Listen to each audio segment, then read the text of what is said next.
After the country was open in the 80s, like rock music was also at the same time came to China. The Beijing rock scene and the Beijing original life underground music scene is getting more livelier, more dynamic.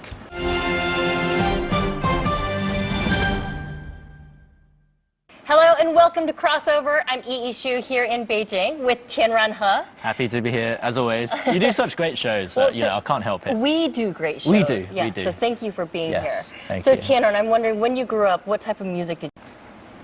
I might admit something. When I was Is a this going to be teenager, embarrassing for you? just a little bit, depending on the broadcast tool.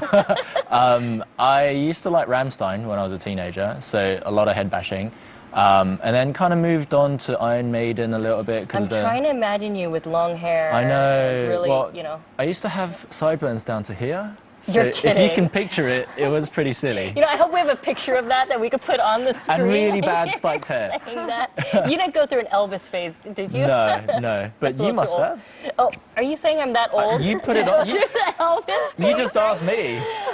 No, music for me. I mean, I grew up in the 80s, 90s, so it was all about grunge. I grew up on the West Coast in the U.S. Wow. Nirvana, Red Hot Chili Peppers. System of a Yeah, you know Down. what? It was a little bit of a rebellious phase. I think that's what teenage years are all about, and I kind of feel like that's what rock music is all You about. have to go through that phase. Yeah, absolutely. But and of course, it's not a temporary thing. Rock music's fantastic. no, I love it, and I love classic rock, and I'll still listen to it. I mean, just the other day, I was still listening to bands like Green Day and Red Hot Chili Peppers. It gets me awake in the morning, along with my morning coffee. Right.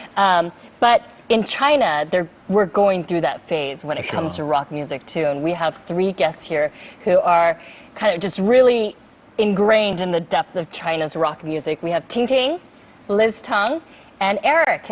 Welcome to Crossover. Welcome Thank to you. the show. Thanks, thank you. Thank you for having us. Ting Ting, I actually want to ask you, because you've got your own rock label, and you've also been in China for a very long time, obviously. Tell us a bit about how rock music kind of got on the way.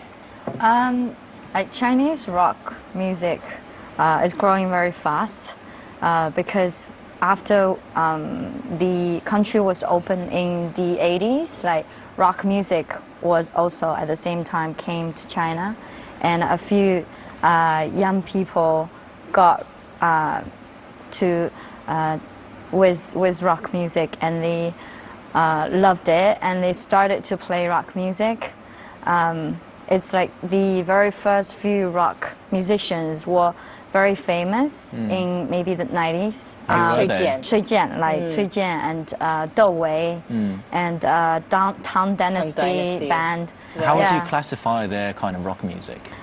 They're classic rock, Right. but with like Okay. Chinese elements. What about in. for you? Because you Yeah. grew up here in China. Yeah. What was it like when you first heard your first rock music piece? Rock Yeah, piece? I actually have an interesting story to tell about my history of rock music. Actually, I don't really listen to Cui Jian and Dou Wei, and they were like kind of old for me. So I was not listening to Chinese rock in the beginning, and when we were younger, we were listening to pop music, actually, like Jay Chou, Jolin. Right. We all went through that. Zhang Shuiyou. Yeah, yeah. You're like, no, that's too old. Yeah, so I actually listened to my first rock idol was actually Avril Lavigne. Oh, But okay.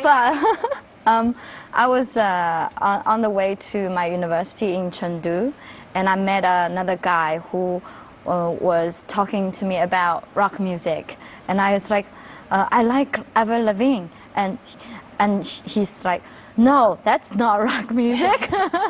You should listen to Nirvana.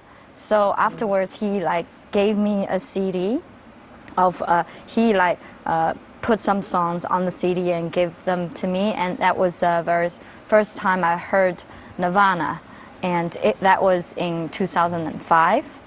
Yeah, so 11 years ago. Right. And back then, the trend is getting all these chipped CDs like you know the ones like pirated CDs. Yeah, Right. yeah, those CDs, and that's and also at that time we get to own our own computer, so we get to get on internet and find more music.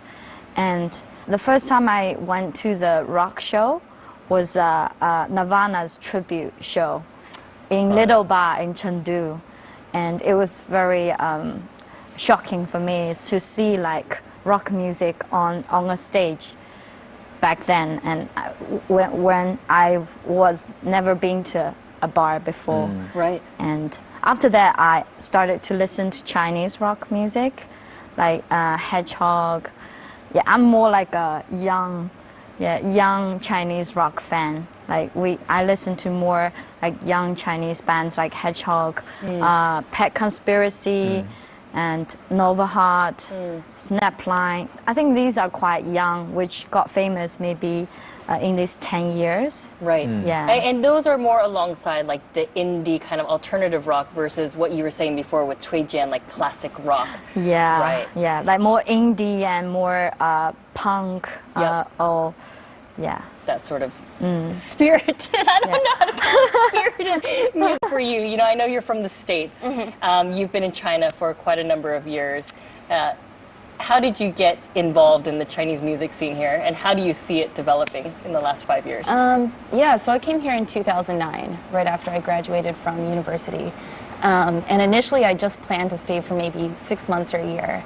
And then I started going to shows in Beijing, and I was so just like lit up by how energetic and exciting these shows were that I decided to stay. And I ended up writing about music for about 5-6 years. What type of music did you like back in the States? Actually, I grew up on Nirvana and stuff like that as well. So I loved grunge. Nirvana just transcends generations. It transcends Yeah. generations, Right. totally. And then I got into more underground music. I loved the Pixies. I loved the Velvet Underground, and bands as well. But my heart was kind of in the 70s and 80s. Yeah, and so then when I came to Beijing, I started going to shows. There was a club up in Wudao called D22. And that was the first place I went to shows. And it's just like this, or it was this totally like dark, smoky rock dive, like kind of like CBGB's type feel, which is an old punk club in New York. And I saw some really cool shows there with bands like Bird Striking and Carsick Cars. And that's the same group of bands that Ting Ting was talking about, kind of the Olympic era, newish indie underground bands. Right. And so that's always been my interest, and there's been a lot of like new music that's kind of come out of that scene. I was really interested because you said you stayed in Beijing for the music. I mean, not many people do that. Was there something special about Beijing sound compared to back home? I don't think it was so much the sound as it was feeling of the scene here. Because back in the US, like I wrote for my school paper about music, and it was very kind of like, even the Indian underground scene was a little bit corporate feeling. And then I came here and it just felt incredibly fresh, and people were excited to be doing it without knowing whether or not they would have a shot to make any money or to have anybody know who they are. And so that freshness was kind of, and I'm not the only one, by the way, who I think has stayed in Beijing because of the music scene. I think there are a lot I know of a people who few. have. Yeah. Really? Okay. Yeah, they stay in Beijing for the scene here because it's growing very fast and it's very interesting. I guess it's really interesting to see something develop from scratch, right? Yeah. You know, versus like you said in the States, I mean, rock music and this type of music has existed for decades already, but we're just starting to develop it. And Eric is one of those who is front and center in developing it. You have your own rock band. Yes, it's called the Peppercorns. The Peppercorns, okay. Yes, it's a psychedelic rock band in Beijing. Yes. And how do you see rock developing over the last 10 years here? Well, I see there were the Cui Jian, Tang Chao. They were the classic rock of China who started late 80s, early 90s. And after year 2000, it was the more modern group of bands, Hedgehog, PK-14, Carsick Cars. And there's definitely a growth and a movement. In general, I think the Beijing rock scene and the Beijing original live underground music scene is getting more livelier, more dynamic, because in my band, I have 4 Chinese members and 1 American members. And there's so many other bands right now in Beijing. They're just like multicultural. So people from all over the world here to make music, to play music, not only to listen to music and enjoy the scene. Like they are here, they choose Beijing to create their sound. How much is rebellion factoring into Chinese rock music? I mean, we talked about it in the beginning. You know, you're teenagers, and rock music is something that you explore, and you can express yourself through dance and shouting, whatever. Does it go Chinese rock music and how it's been developing? Is that coming along the lines of like kind of rebellious character amongst young people? I think, especially with the classic rock era, it was very, a lot of rebellious elements. You know, because they come from a stage where the culture have just been opened. You know, they have a lot to say, they have a lot of intensity. Where this generation is quite different. I think, my opinion, of course, is that I think there is less rebellious, maybe. Tingy, you mentioned that the first generation of bands, it was like classic rock with Chinese elements in it. You know, how would you describe the current rock movement in terms of, is there still a Chinese element? You know, are they mostly, you know, you said it's international. Are they mostly singing in Chinese? Are they singing in English? What are you seeing in terms, can you generalize at all? Maybe you cannot.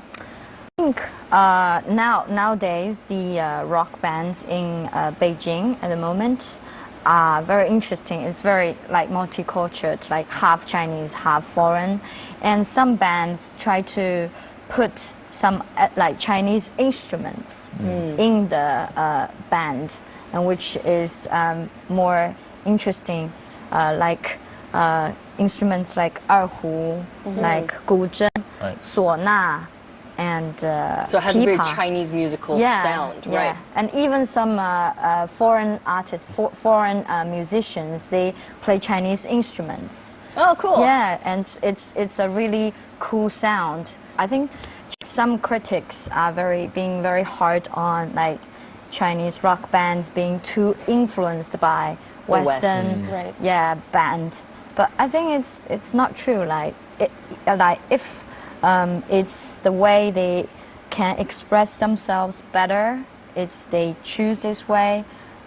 I think we should just support them and really enjoy the music instead of like focusing on like, oh, it's not singing in Chinese, it's not good. I think because China came to rock music a lot later than other countries, the influences come from everywhere. You know, like people are listening to music from the 60s, the 70s, the 80s, the 90s, of all different genres. So I think one of the common threads is just that people are exploring like all different eras and genres of music. Yeah, I mean, the other thing is I totally agree with what Ting Ting was saying about like you know, what defines a Chinese sound or what makes a band Chinese. To me, what makes a band Chinese is the fact that they're Chinese, you know? And they're here, right? Yeah, and their obligation goes no further than that. Right. And from there, they should just make whatever music they want to make. It sounds like people are just still experimenting. I mean, not only the bands, but also the listeners, you know, trying to figure out what they like. Definitely. Because, again, it's so new. We're going to hear more about Chinese rock music. Please stay tuned. The Beijing rock scene and the Beijing original live underground music scene is getting more livelier, more dynamic.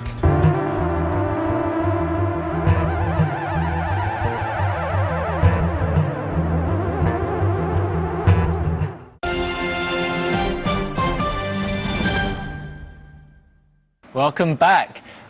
Eric, I really wanted to ask you a bit about your personal story. You spent time in Australia. Tell me about how things got started for you. Well, when I grew up in Australia, strangely, I listened to a lot of Chinese music and also Western music. Okay. But a lot of, just like Ting Ting said, like Zhou and all those kind of Chinese pop bands, and also the Western bands like Linkin Park, Avril Lavigne.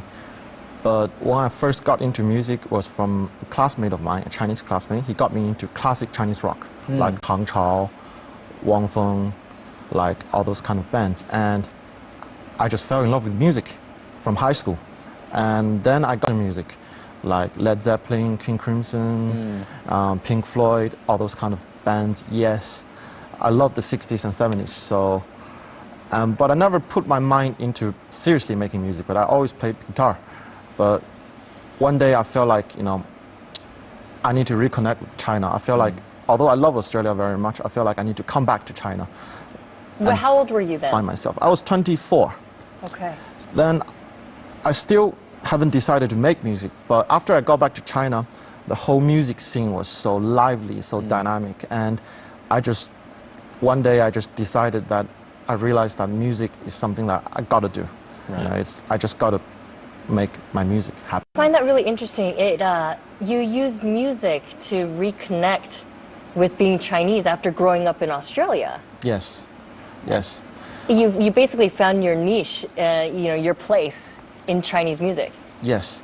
So for me, I think music creation is a constantly evolving, constantly changing, something that you have to always trying to find, constantly trying to define. In defining the music that you're making or I'm making, I think in a way I'm defining myself or knowing about myself. Right. So I guess a part of me is very Chinese and emotionally and culturally, and that will show through music. So that's got to show through music. And when you were starting your band, what were you looking for? Were you looking for a particular sound, or did you guys experiment and finally find what you were playing? We started with songwriting, I guess. I started with some songs, but in terms of sound, it's just definitely a lot of exploration, and I'm still exploring. A lot of 70s psychedelic elements, classic, epic combinations, some modern experimentation, like use of electronics, use of computers, iPads, all this kind of stuff. Is there something specific that you think that Chinese rock music fans are looking for? I think number one, they're looking for something they can call their own. Because, for so long, rock music has been defined as Western music. And now that there are bands that sound good, look good, that are professional and touring overseas, they can be really proud of the fact that, these are bands that represent us. They're talking about things that we can understand, and now they're starting to share that with the rest of the world. Bands like Eric's band, Yeah. Peppercorn. Certainly. So Yeah. I know you've prepared a song. You're ready to sing for us and perform Yes. for us here in the studio. Yes, me and my guitarist will play a song about it. Okay. Okay. All right. Hello everybody, we're the Peppercorns. I'm Eric, and that's Kangaroo John.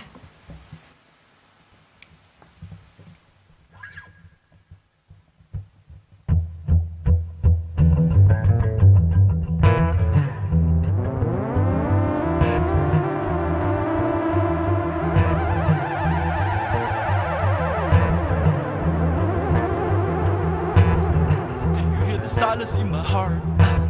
Beating in the empty of my mind. Whatever rise will fall down again. Whatever rise will fall. Whatever comes will come down again. Whatever comes will go.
Eric, tell us about all of those wonderful instruments you were using. What was that 70s spaceship? It does look like a spaceship, doesn't it? Yes, it looks like an UFO. It's an instrument first used in the 50s and 60s on sci-fi movies, soundtracks. It's pretty abstract sounding, pretty psychedelic. Yes, it's called a theremin. And the other instrument is called a synthesizer. Okay. It's called a Korg Ms-20. Yeah, analog synth, which I love to use. It's from the 70s as well. Right. And what was the name of the song that you just performed for us? It's called Dark Train by my band Peppercorns. Okay. And what are the lyrics about? It's about an intensified feeling that's like desperation that's always echoing in your heart, I guess. I felt it, some anxiety. It builds Yes, up the anxiety. anxiety, right? Yes, yes. It seems to be a new sound. I mean, even for somebody, who's from the West, this type of psychedelic sound. Are we seeing sounds like this coming out from China, aside from the peppercorns, like things that are very new when it comes to rock? Yeah, I was actually just talking to Liz about it. I think in electronic bands, synth and that, what is it Theremin. called? Theremin. Even Ting doesn't know what Yeah, it it is. was like used in electronic bands quite often, but in rock bands in Beijing, maybe not that much. Yeah. So you're the first one, you're the pioneer amongst Chinese rock bands using this. Maybe there's other artists, I don't know, but right now, yeah, I think I'm doing okay with it, yeah. Let's talk a little bit about underground rock and this underground music scene, because what I'm hearing is that Beijing and Shanghai rock music is becoming a little bit more on the commercial side, and that the second-tier cities actually have more of this burgeoning underground music scene. Right. That's what I hear amongst the industry experts. What do you think? Yeah, I mean, I think Beijing used to be like the end-all, be-all of rock music and underground music for a lot of years. But within the last few years, you've seen it really spreading out all over the country. People can use the internet to hook up. They can listen to all kinds of music that they never got to hear before. And so now we're seeing bands from Chengdu, Xinjiang, Dalian, all kinds of places where you wouldn't expect like a small scene to be cropping up. What's the sound like in those places? Is it similar to the sort of thing that you'd find in Beijing, or is it very experimental? It's an interesting question. Like, I think underground music scene in every cities are kind of like different, because Beijing is more like a political place. So people, like there are more punk bands, I think, or metal bands. Right. There is a band that's coming out of Chengdu. It's one of China's most up-and-coming rock bands. They're called the High Person. Yes. And actually, they're going to join us on the stage after this short break. But before that, I want to thank you, Eric. I want to thank you, Ting, so much for joining us here on Crossover today. No problem. And Thank Liz, you. you're not off the hook because you're going to be with us in the next segment. Please stay with us to meet High Person. We did the tour around China last year. We found that the people who will come to our show, it's really different. They have a very dark, post-punk, complex sound.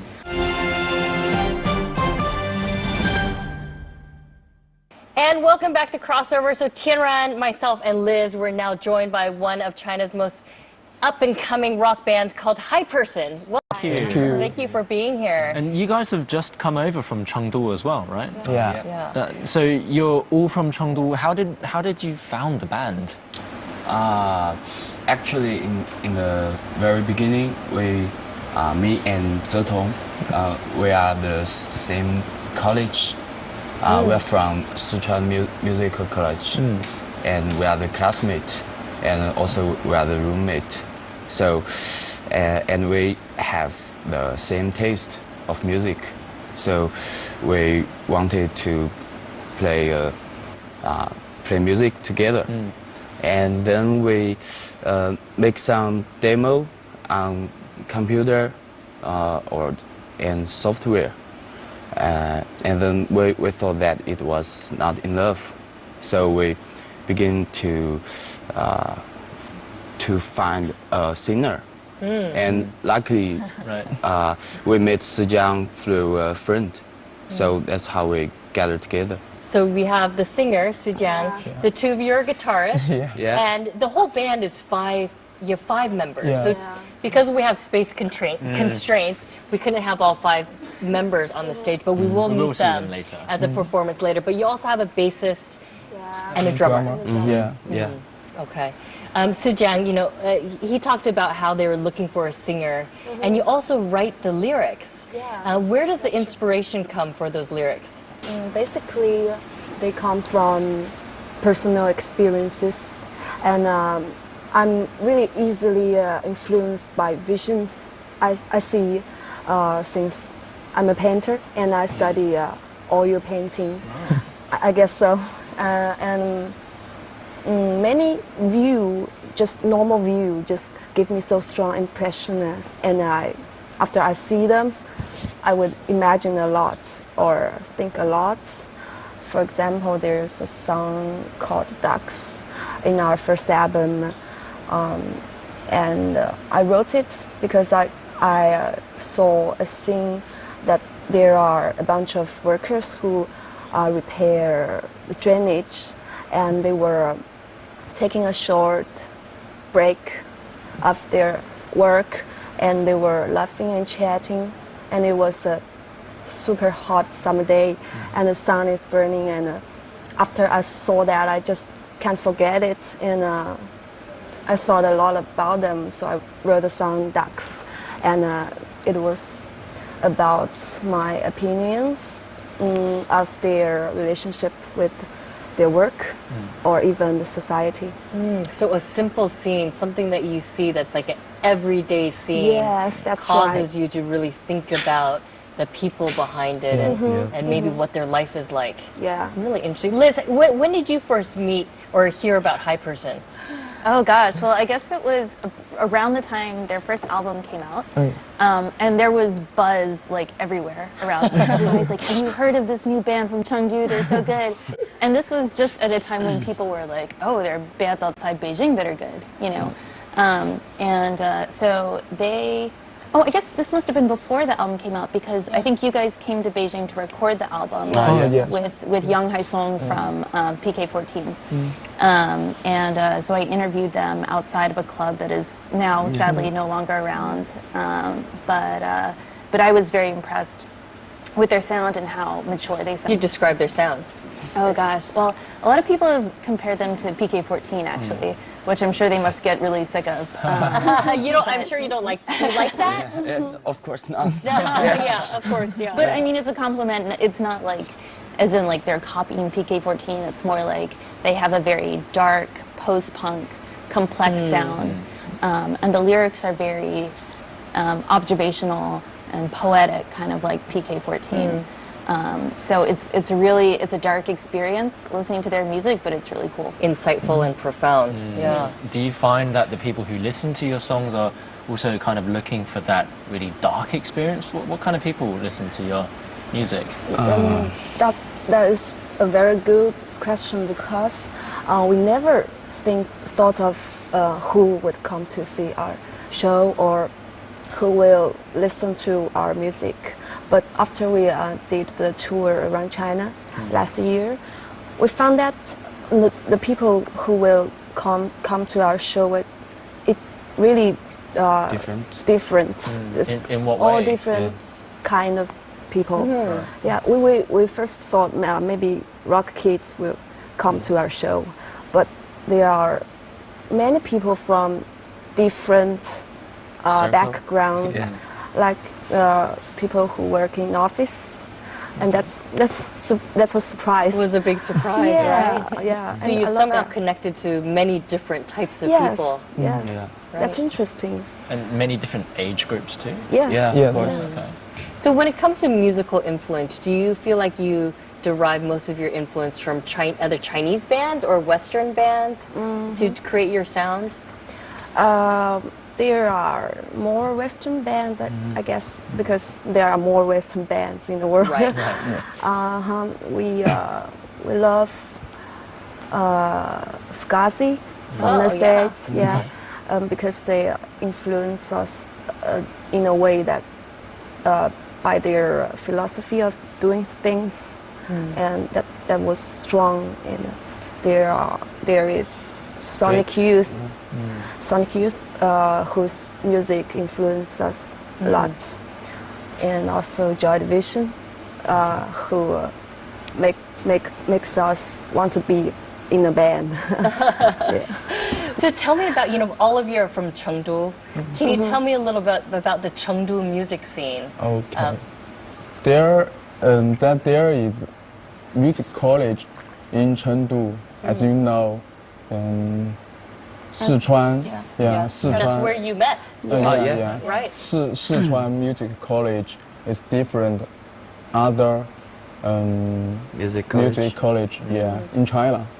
So the second reason I think is Chengdu's people. They easily accept things. Yeah. So that is why in the past few years there are many music festivals and local festivals Right. and events about music. Liz is nodding her head vigorously. Zebra Festival. Is that Zebra Festival? Like, Zebra. Yeah. Or Maybe Chengdu. it's Chengdu's first local festival, I think. Right. Yeah, music Zebra. festival. Yeah. I mean, it's been years since I went to Chengdu, but it's known as like one of the other big centers of music, of underground rock It's music. a place for spicy food and Spicy rock music. spicy music. And so because of that, we could see many bands coming to the city, and young bands have chance opportunity to play live music. Right. Yeah. Sijian, you're a woman in this band. I know your bassist is a woman too, so two females in this band. And something that, I mean, even, here in China, I'm guessing is a little bit more male dominated. What's it like being a female as kind of the front lead singer of a rock band? I totally understand why you will ask this question, and I would tell you that in my band, I never have any strange feelings about it. We don't have the problem, or we don't have the problem with our audience either. And but I do know girls or women who would easily change their minds by other people's opinions and give up what they want to do. And I do know that kind of people do exist. So being a woman in a rock band could be something important for them. I think I feel responsible for these kind of people.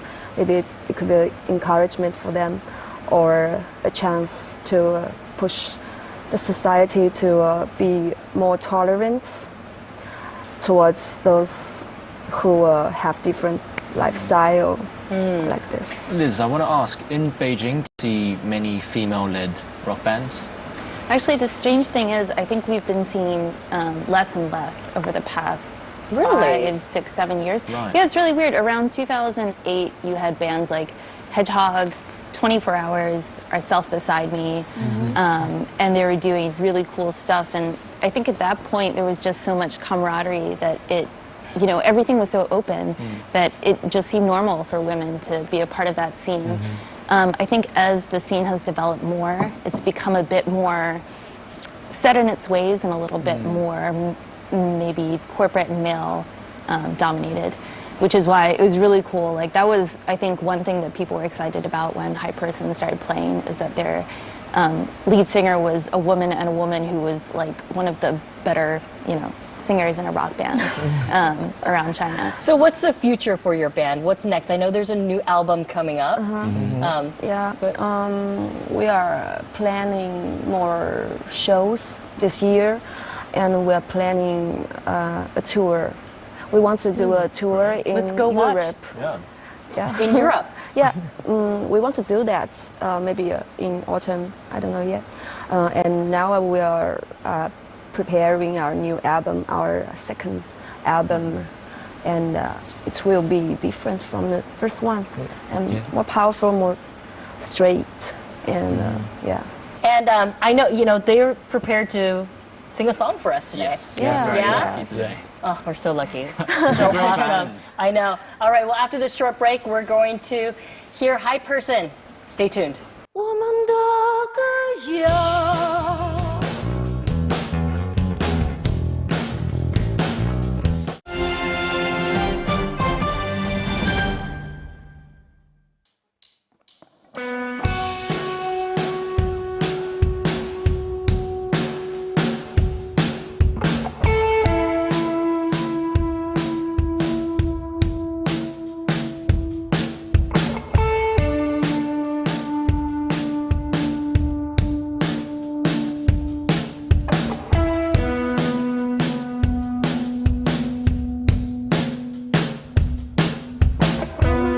人群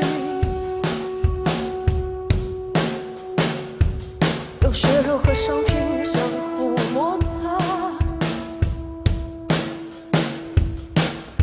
自从有了义务，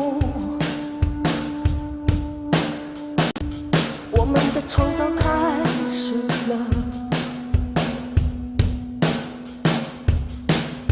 我们的兄弟其实根本互不相认，自从有了尴尬，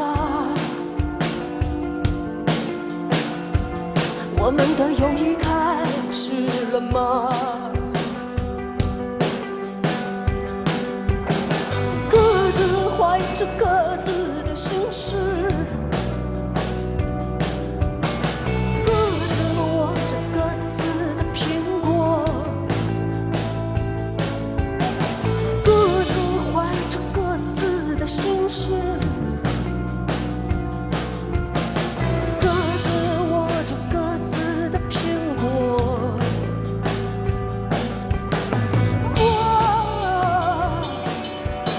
我根本说不出像你一样肯定的话。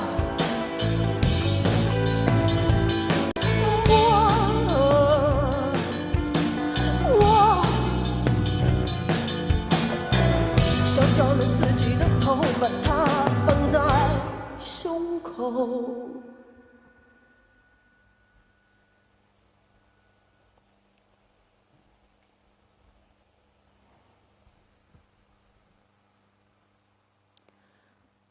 我们的歌谣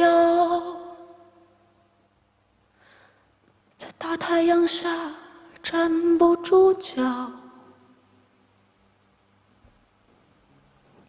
自从有了借口，我们的余温开始了。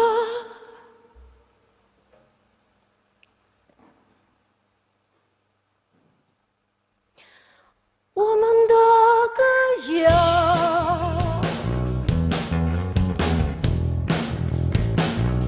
在大太阳下站不住脚，自从有了借口，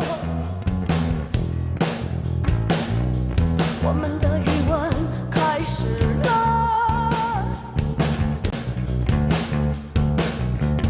各自怀着各自的心事，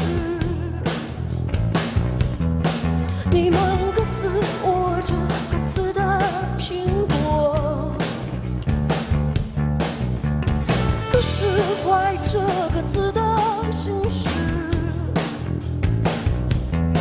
你们各自握着各自的苹果。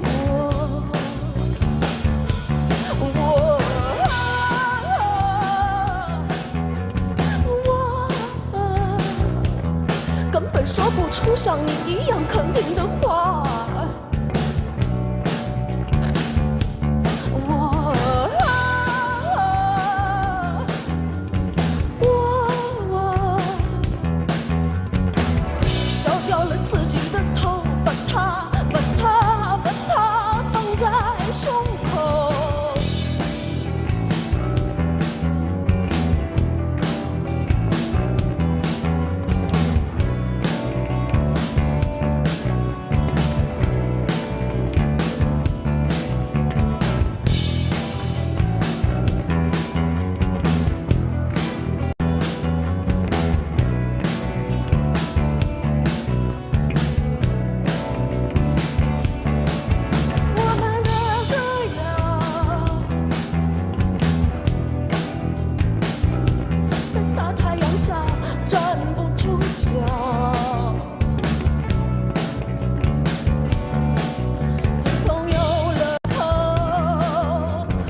说不出像你一样肯定的话。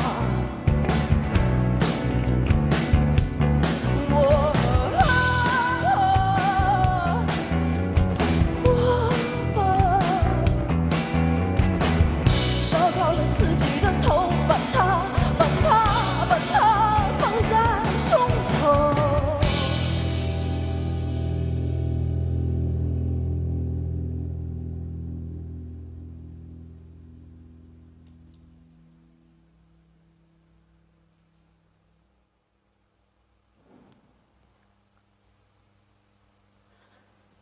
这是漫天的一件落下来的瞬间，